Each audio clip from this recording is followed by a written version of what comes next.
I was waiting for the subway, when suddenly a roar echoed from deep within the tracks. The crowd turned as one to stare ahead.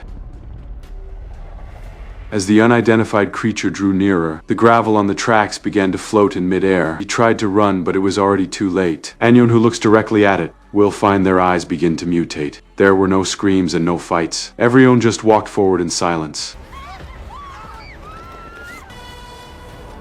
The crowd shoved me toward the platform edge. The train wailed its horn like crazy. They still walked on. I pushed with all my strength and escaped at the last moment. The once crowded station was suddenly empty except for me. I ran out into the street and found chaos there too. I sprinted into the school. A teacher lay dead at the podium. Children huddled trembling in a corner. I calmed them one step at a time. I found my daughter and we fled together to spare her from seeing the horrors outside. I pulled my coat tightly over her head. Soon we met up with my wife. She was relieved we were safe when she was about to drive. A speeding vehicle struck her down. Months later, the city had become a ghost town. The beach held more bodies than fish in the sea. Those creatures could capture a mind. If you opened your eyes and saw one, you lost reason. People walked willingly toward death. Only a few survived. We hid underground like rats in the dark. Supplies ran low and some had to go out for food. They covered their eyes and groped through the ruins like the blind me daughter and I were among the lucky survivors. We stood at a street corner wearing blacked out glasses. Suddenly I heard movement in the distance. Other survivors appeared, pushing carts. They tied spools of string to the carts to avoid getting lost. I comforted my daughter and greeted them. I told them we hadn't eaten for days and asked for food. The fat man leading them refused coldly. I knew there were no saints in the end of the world. For my daughter's sake, I offered a generator in exchange for food. I said I knew a building with a few generators. I told them the equipment was too heavy for me to move alone, but I knew the exact location. That made them stop. Before they could decide, a strange wind rose from behind. No one dared linger. They immediately took me toward the shelter.